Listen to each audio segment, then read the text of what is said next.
And so I can see them.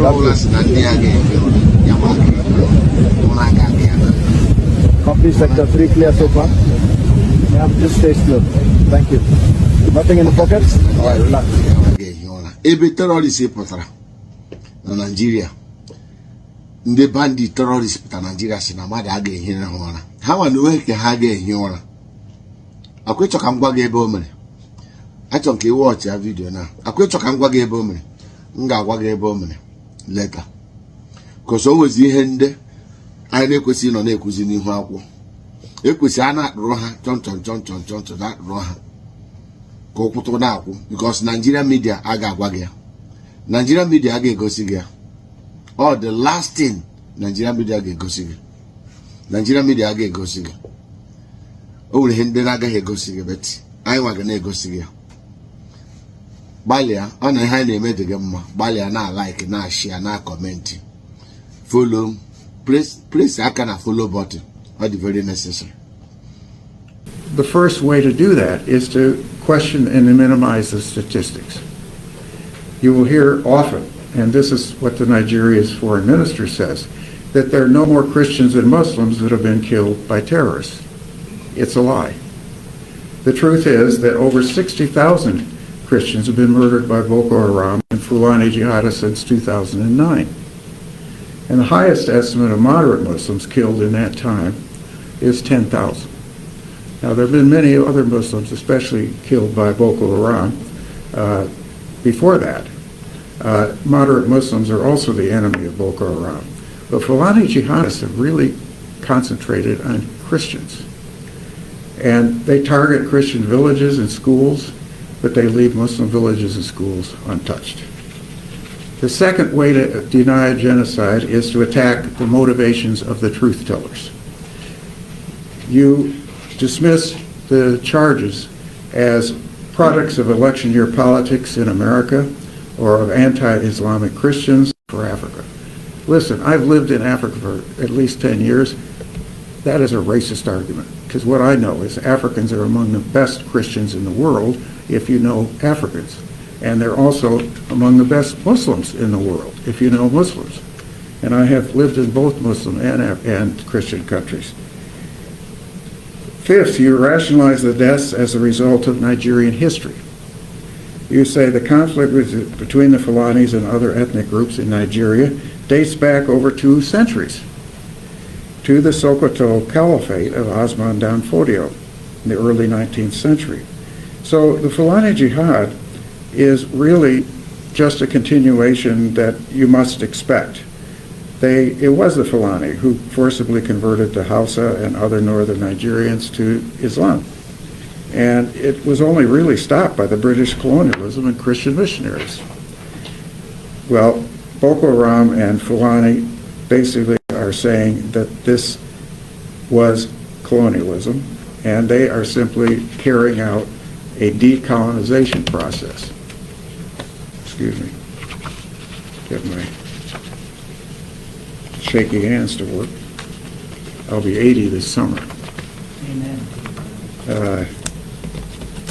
Sorry. So that argument says these are age-old tribal conflicts between cattle herders and farmers, and so there's really not much you can do about them. The sixth way to deny genocide is to blame out-of-control forces for committing the killings. You claim that the killings are by bandits or undefined terrorists.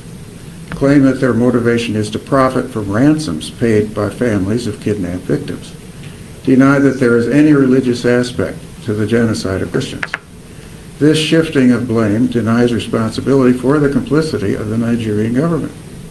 The success of the tactic is demonstrated in the absence of any UN Security Council resolutions or Human Rights Council resolutions condemning this genocide. The Nigerian government blames the killings on bandits and terrorists.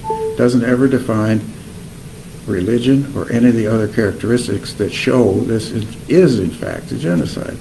And UN and academic spokespeople blame these killings on bandits and terrorists and even demand that the Nigerian government disarm the terrorists and bring their leaders to justice when in fact the Fulani jihadists obtain their weapons from corrupt Nigerian generals.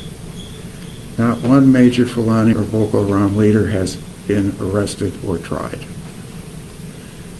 Seventh, you avoid antagonizing the Nigerian government, because after all, we have to get along with the Nigerian government.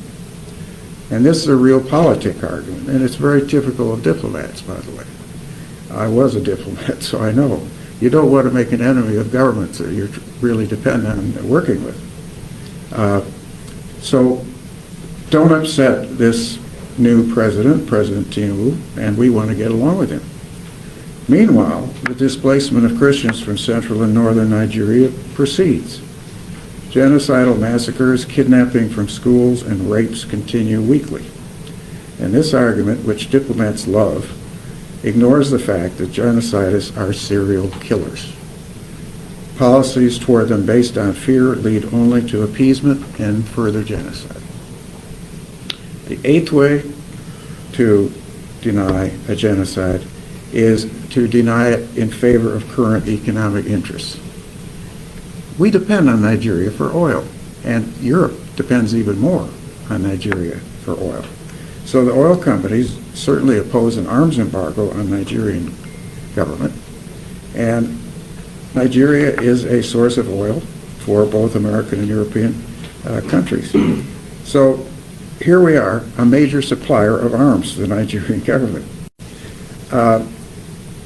The UK also is a supplier of arms, and it is also one of the key owners of parts of the Nigerian oil fields.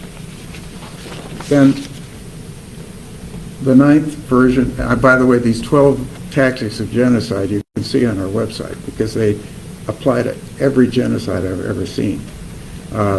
Sudan and Darfur and so forth. It's been used by other countries as well. The ninth tactic is to claim that the victims are really receiving good treatment, that they also are, being cared for in Nigerian IDP camps and so forth. Well, unfortunately, that is not true because, unfortunately, these IDP camps are very unsafe. The 10th way, and I'm a lawyer, so this is the one that really hits me, is to deny that what's going on fits the definition of genocide. This is what I call definitionalism. It's very common among lawyers and policymakers and journalists.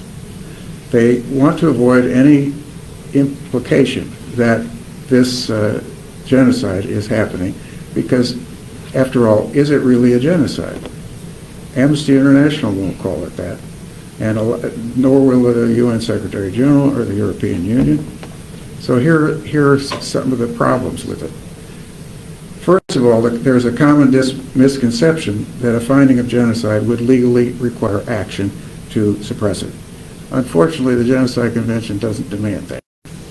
It was what kept us from realizing it was a genocide for 3 months during the beginning of the Rwandan genocide. I was in the State Department then, and denial was just rampant. They refused to call it a genocide for over 3 months. That's well known now. That's part of it. They thought they'd have to act if they had called it that. But there's no legal compulsion to act. Secondly, in the denial, you have this misconception that genocide always means all or none. In other words, that only genocides of the whole, where you're trying to kill everybody in a group, qualify as genocides. But that is not true. The Genocide Convention itself says the genocide is the intentional destruction in whole or in part of a national, ethnic, racial, or religious group as such.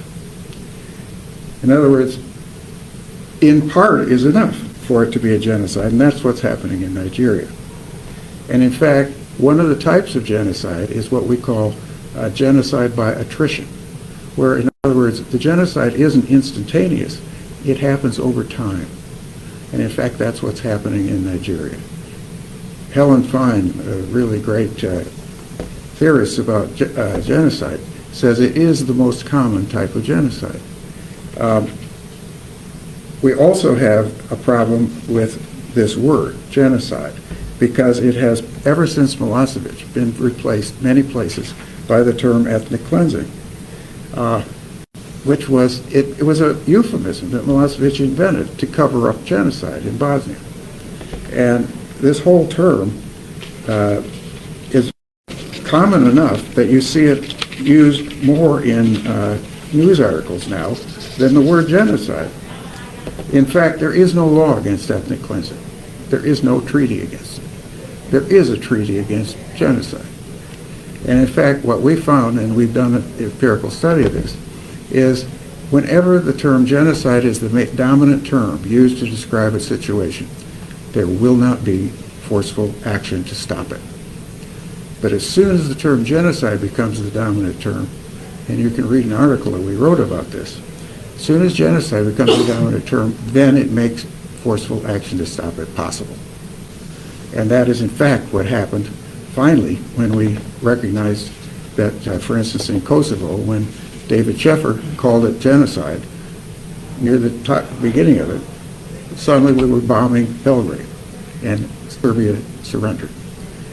That is the type of action that is needed here. We don't need bombing, by the way, in this case. I would strongly argue against it, because you can't defeat a terrorist genocide using bombing.